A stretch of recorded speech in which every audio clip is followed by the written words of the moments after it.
Well, it doesn't mean very much because it puts everything upside down in terms of the real understanding of Ukraine and the war.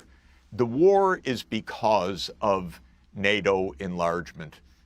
Again, we've talked about this, but this goes back 30 years. It goes back to a very bad idea of Zbig Brzezinski, who wrote and described all of this in detail in a book in 1997 called The Grand Chessboard, that we will expand NATO and Russia will have no alternative but to accede to that.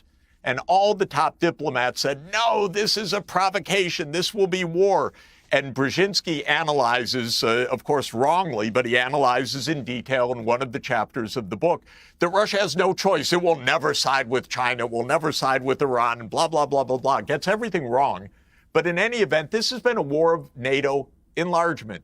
Russia does not want NATO on its border, especially with the United States out of the anti-ballistic missile treaty, which it unilaterally abandoned in 2002, out of the intermediate nuclear force treaty, which the United States unilaterally abandoned in 2019. Russia does not want NATO on its border. It does not want U.S. missile systems on its border. This is the basic point.